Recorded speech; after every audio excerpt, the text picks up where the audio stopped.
In 1986, when American forces attacked Libya, in 2002 Iraq, and later Syria in 2014, whenever the United States wanted, it tried to change the fate of the Middle East.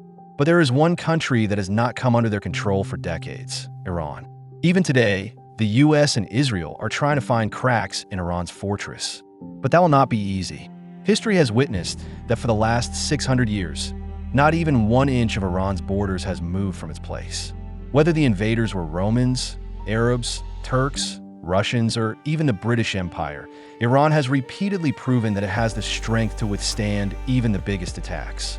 But what is the real secret of this strength? What makes Iran so different and resilient compared to other Middle Eastern countries? Welcome to Global Cast TV. First of all, let's talk about the gift that Iran has received from nature. If Iran had to be described in one sentence, it would be a massive fortress. A fortress whose walls were not built by humans, but by nature itself. This country is surrounded by mountains on all sides. In the south lies the Zagros mountain range, which acts like a natural wall against enemies approaching from the south. In the southwest, these mountains slowly bend toward Iraq, but in the northwest, they become so steep and high that they create an almost impossible border with Turkey. And where there are no mountains, there are marshlands, especially where the Tigris and Euphrates rivers meet. These marshy areas work as a natural barrier, like a deep moat in front of a fortress along the borders with Iraq and Turkey. If we move north toward the Caspian Sea and Azerbaijan, the Alborz mountain range stands there for protection. Looking toward the east, smaller mountain ranges wrap around Iran like a ribbon, forming borders with Afghanistan and Pakistan. In other words, these mountains surround Iran from all sides like a protective fortress.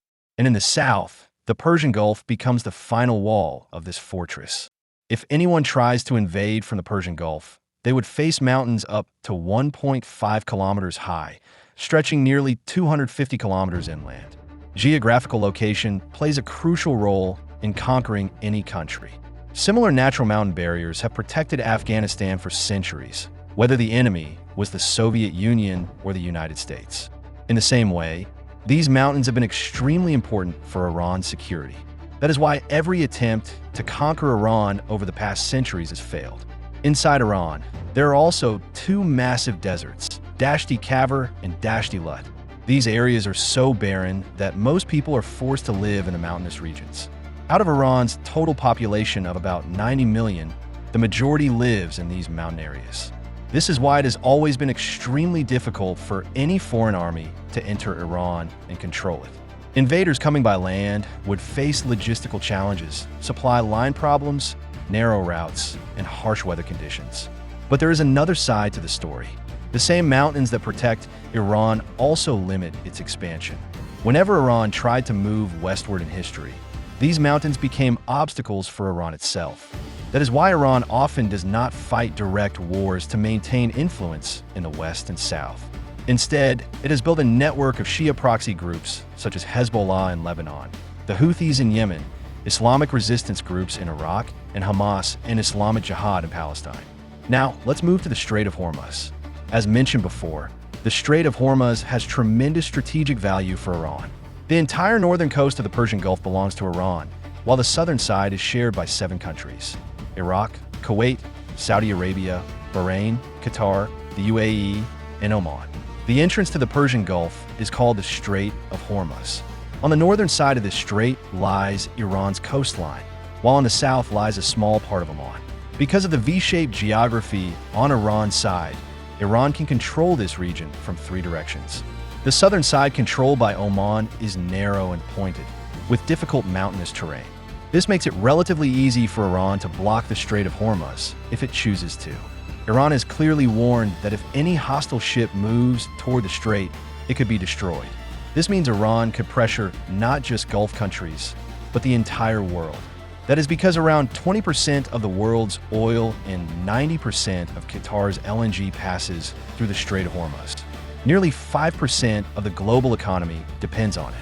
If the strait were closed, it could cause massive economic losses worldwide. Another advantage Iran has is its long coastline. Iran's total perimeter is about 8,731 kilometers, of which around 2,815 kilometers is coastline along the Caspian Sea and the Persian Gulf. This coastline is not ordinary. Instead of flat beaches, it is surrounded by mountain ranges where Iran has installed missile batteries at secret locations. There are caves and blind spots that satellites or drones cannot easily detect. Even if an enemy manages to land from the sea, they would immediately face mountains where sudden attacks could be launched against them. After geography, the Strait of Hormuz, and difficult coastlines, Iran's third protective shield is its diverse population. Iran is a multi-ethnic country. Persians, Azerbaijanis, Kurds, Arabs, Baloch, Turkmen, and several other tribes live there. Managing such diversity is always difficult because every group wants to protect its language, culture, and rights. Different tribes live in mountainous regions with their own traditions and centuries-old rivalries. Iran has managed to bring them under the umbrella of Shia Islam. Protests still frequently occur. Recently, protests that began in December 2025 are still ongoing. So far, more than 7,000 people have reportedly died. This is being described as the biggest wave of protests since the 1979 Islamic Revolution. Controlling all these groups and keeping them united under one umbrella has always been a difficult task for Iran. At times, one group is unhappy, at other times another. While this multi-ethnic nature is a challenge for Iran internally, it creates an even bigger problem for any external invader. Anyone who tries to capture Iran would first have to deal with its difficult geography and then find a way to unite its diverse population, something that seems nearly impossible. This is one of the main reasons why during the British colonial era, when the subcontinent was under British rule, Iran was never turned into a colony. The United States and Israel understand this very well. That is why former President Donald Trump has repeatedly said that the people of Iran should overthrow the Islamic regime, because even they know that defeating Iran without the support of its people is extremely difficult. In 1941, Britain and Russia occupied Iran with the help of the Shah's son. Their goal was to prevent Nazi forces from using Iran as a base during World War II. Even at that time, various groups within Iran turned against the government, creating a situation similar to a civil war. Despite internal differences, these groups are religiously connected. Around 95% of Iran's population follows Shia Islam. Historically, whenever Iran has faced an external attack, these groups tend to unite. For example, in September 1980, Iraq's leader Saddam Hussein believed that Iran's army was weak after the Iranian Revolution. Thinking it was the right opportunity, Iraq invaded Iran. But the war that Saddam expected to be short lasted 8 years.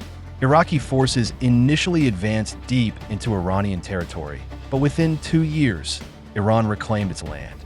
Not only the military, but ordinary civilians also joined the fight.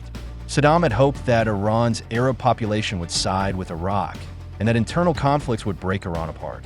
But the opposite happened. Groups that previously had differences united under the umbrella of Shia identity, strengthening Iranian nationalism.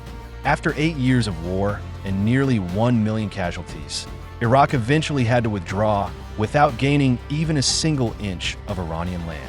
Iran's most dangerous weapon is not just its army, it is its size. The country covers about 1.6 million square kilometers, large enough to fit 2 countries the size of Pakistan inside it. Even if an enemy crosses the border, quick victory is almost impossible. They would have to navigate ancient mountain routes, desert plateaus, and deeply located cities. This is called strategic depth. The deeper an enemy moves into a country, the longer their supply lines become, increasing pressure on fuel and logistics. Major cities like Tehran, Isfahan, and Mashhad are located deep inside the country rather than near the borders. By the time an invading army reaches them, it would already be exhausted. In other words, Iran's land itself acts like a silent guardian that uses time as its greatest weapon. To enjoy what you see, make sure to like, share, and subscribe, and be part of our global community.